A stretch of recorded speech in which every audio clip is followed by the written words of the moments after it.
Hello everyone, কেমন আছেন সবাই? আজ আপনাদের সাথে আমাদের মিড সামার সেলিব্রেট করা একটা ব্লগ শেয়ার করব। ফিনল্যান্ডে মিড সামার ছিল 21শে জুন।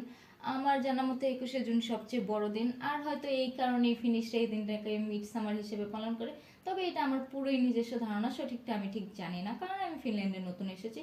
তো মিড সামারের ছুটি উপলক্ষে সবাই যে যার মতো ঘুরতে চলে গেছে। আমরাই একা ছিলাম আমাদের এখানে। তো এক দাদা ফোন দিয়ে বলল, আপনারাও একা আছেন, আমরাও একা আছি, চলেন এক কাজ করেন, আপনারা আমাদের শহরে চলে আসেন, আমরা আমাদের শহরটা আপনাদের ঘুরে দেখাবো। মানে তো আমরা ফট করে রাজি হয়ে গেলাম। পরের দিন সকালবেলা বেরে হয়ে গেলাম। প্রথমে গেলাম তুরির একটা বিখ্যাত হোটেলে, সামারে। এই হোটেলে অনেক ফরেনাররাই আসে। হোটেলটার নাম ছিল অন্যেন তাহাতি হোটেলি। তবে মজার বিষয় হলো, ফিনিশরা কোনো কিছু নামের পিছনে কেন জানি না আই লাগায়। সহজ শব্দগুলোকে কেমন যেন কঠিন করে ফেলে। যেমন হোটেলকে হোটেললি বলে, বাসকে বাসি, ফিল্মকে ফিল্মি, পাসপোর্টকে পাসি বলে। এই সহজ শব্দগুলোকে শুধু শুধু কঠিন করার কি কোনো দরকার ছিল?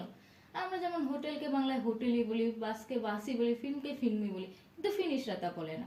যাই হোক, এই সুযোগে কিন্তু আপনার কাছে ফিনিশ ওয়ার্ড শিখে ফেললেন। তো আপনাদের হোটেলটা এখন ঘুরে দেখাবো। হোটেলটা ছিল বিশাল বড়। আর এই হোটেলের এই প্লেসটা আমার সবচেয়ে বেশি ভালো লাগছে, কারণ এই পরিটা দেখেন কত সুন্দর। হোটেলের নিচতলাটা পুরো শপিং মল ছিল, বিভিন্ন ধরনের সুপার শপ, রেস্টুরেন্ট, আর উপরতলা ছিল হোটেলের রুম।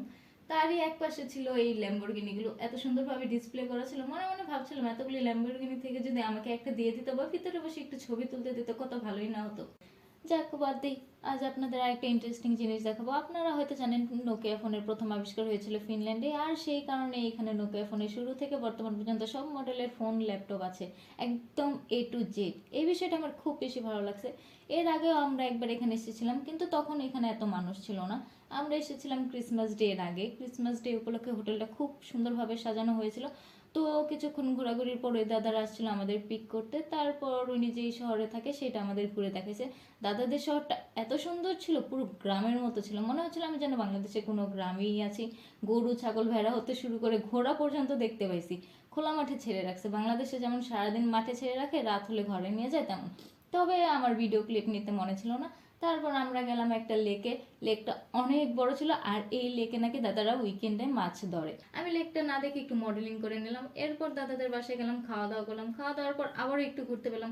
ঘুরতে ঘুরতে রাত 11টা বেজে গেছে, কিন্তু তারপরে অন্ধকার হয়নি। ফিনল্যান্ডে সামারের এটাই একটা স্পেশাল দিক। যাই হোক, তারপর আমরা বাসার উদ্দেশ্যে রওনা দিয়ে দিলাম। দিনটা অনেক ভালো কাটছে।